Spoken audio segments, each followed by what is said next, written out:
E aí, moçada, tranquilidade com vocês? Eu sou o professor Fábio Regis e venho a partir de hoje, tá certo? Incrementar um pouco mais nesse nosso canal da Território Bio, tá certo? Então nós iremos trabalhar um pouquinho agora de química pra gente ficar com um negocinho mais completo, mais bonitinho, tá certo? Gente, antes da gente entrar na química braba mesmo em si, seria bom nós fazermos um apanhado geral de como é que a química se desenvolveu, como é que a gente chegou nessa disciplina que causa às vezes terror em muitos de vocês, né? Mas não tem nada de bicho de sete cabeças não, tá certo? Galera, a química, ela tem uma raiz lá na filosofia da Grécia Antiga. Por exemplo, nós podemos dizer que filósofos como Leucipo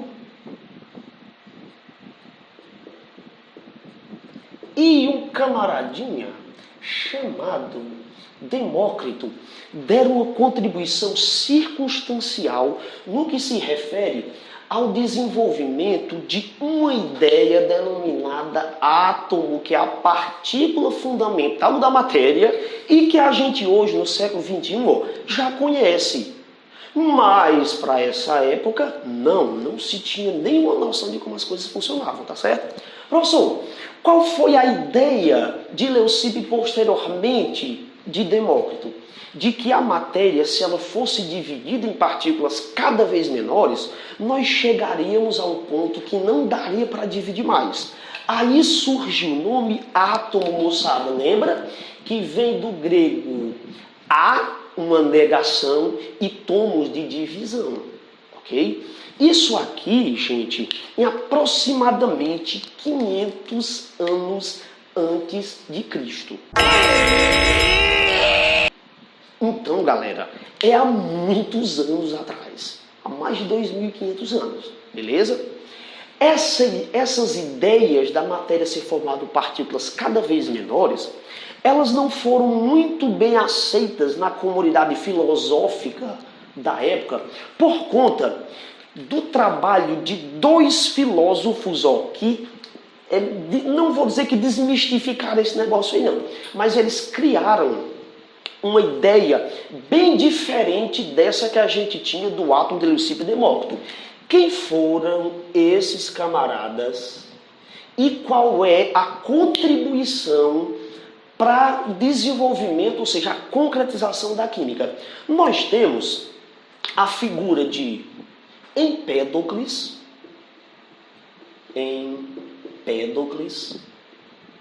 que nome estranho, professor, é por aí.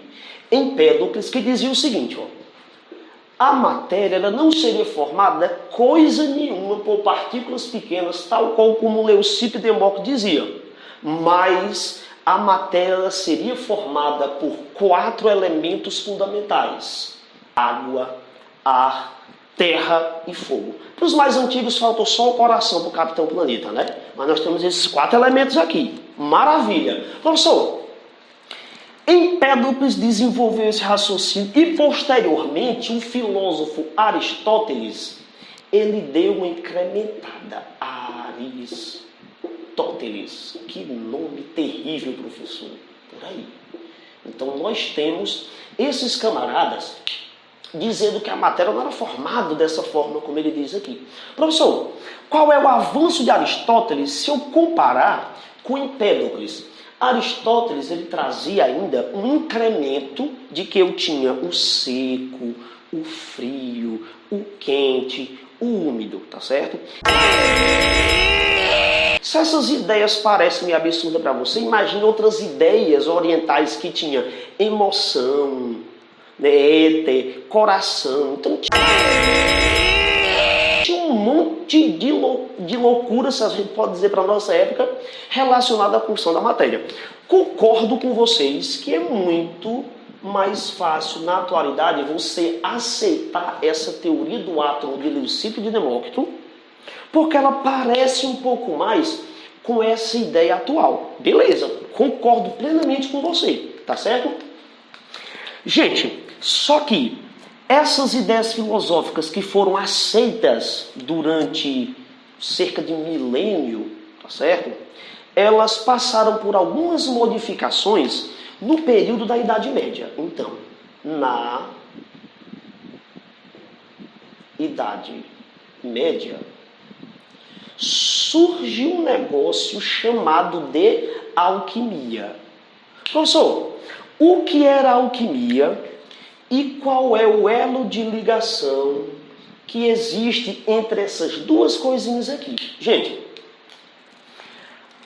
os filósofos gregos, com essa ideia dos 4 elementos fundamentais, eles foram suplantados posteriormente por conta até dos avanços e das mudanças que existiam de civilização mais avançada. Como, por exemplo, Alexandria, no Egito, ela passou a ocupar um lugar de destaque se comparado com a Grécia Antiga. Tá certo? Foi justamente com essas ideias da Alexandria onde se uniu muito o misticismo, as técnicas egípcias que já eram dominadas há séculos, como mumificação, transformações de metais. Então eles já tinham técnicas bem consistentes quando nós falamos de ciência, tá certo? Então surge essa tal da alquimia, já com derivações, certo? Com ligações estreitas com esses camaradas da Alexandria, tá certo?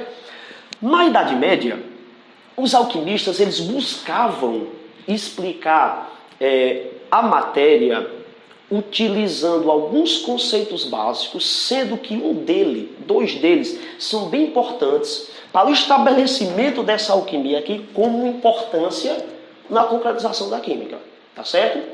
Professor, em que se embasava essa tal dessa alquimia? Na busca pela pedra filosofal. Isso você já deve ter ouvido falar. Quem já assistiu Harry Potter, beleza, né? Então, é mais ou menos nessa vibe aí. Então, galera, a pedra filosofal, ela seria, eu não vou dizer um dispositivo, né? Uma resposta, uma força motriz que transformaria os metais em ouro. Então, qual era a ideia dos alquimistas?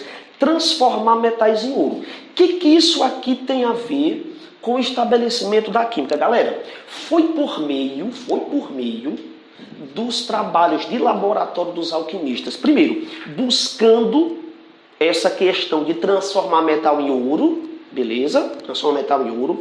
E pelo elixir da longa vida, que seria aquela poção que o camarada tomaria e que ficaria jovem para toda a eternidade. Seria um sonho conseguir alcançar um negócio desse aí. Não é? Concorda comigo? Então os alquimistas, eles trabalhavam com essa ideia, beleza? Só que nós ainda tínhamos na alquimia uma ligação muito estreita com o misticismo e com a transmutação de metais, certo? Coube, por exemplo, a um camarada chamado de Paracelsus,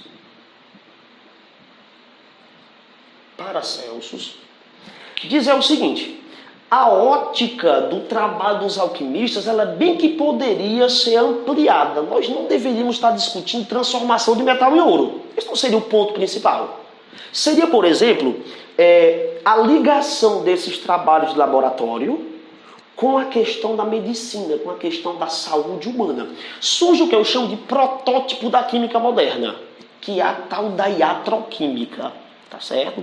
Isso aqui, moçada, lá no século XVI. 1500 de dinossauro, alguma coisa. Bem antigamente. Beleza? Moçada, a iatroquímica, ela vai desembocar na química moderna,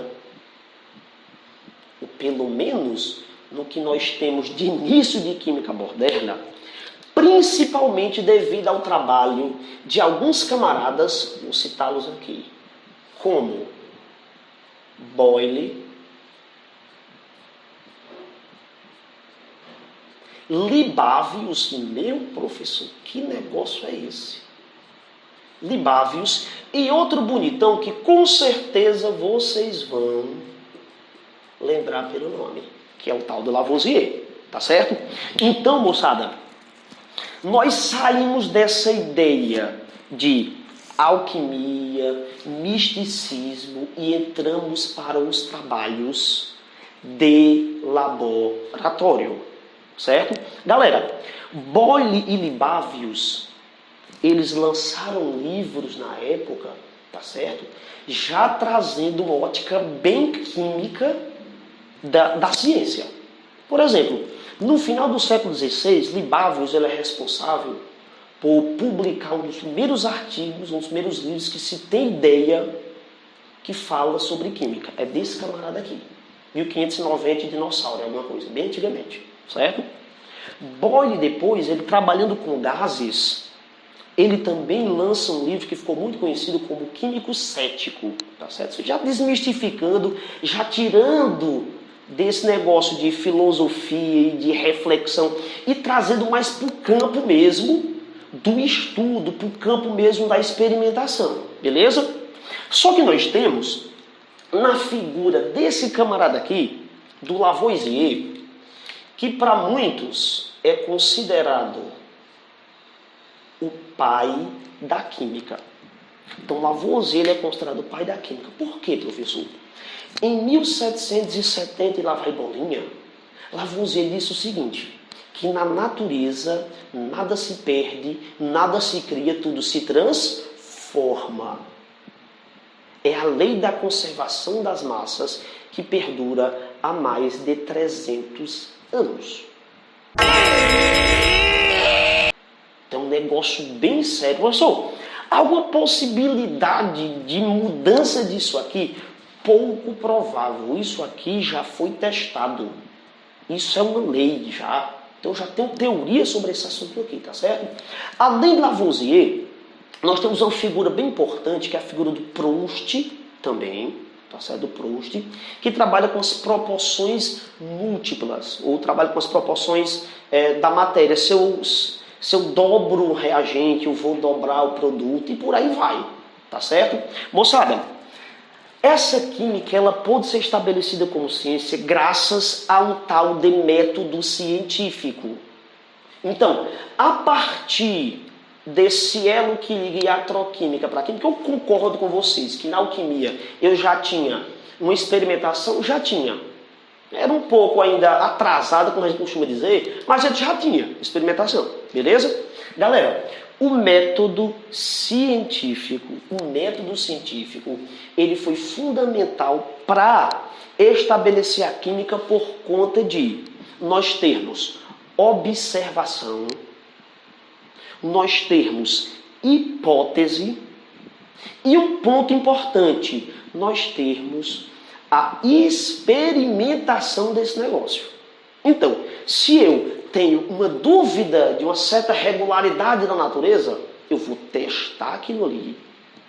Se eu comprovo, eu já crio uma lei, eu já posso fomentar uma teoria para explicar esse negócio aí. Beleza? Tranquilidade total, moçada? Então, essa é a nossa introdução da química, tá certo? Então, nos nossos próximos encontros, eu vou dar uma avançada partindo do princípio e da ideia de que você já tem noção de que nós passamos pelo átomo aqui da Grécia Antiga, nós avançamos, certo? Por Aristóteles e Empédocles, que falavam dos 4 elementos, ok?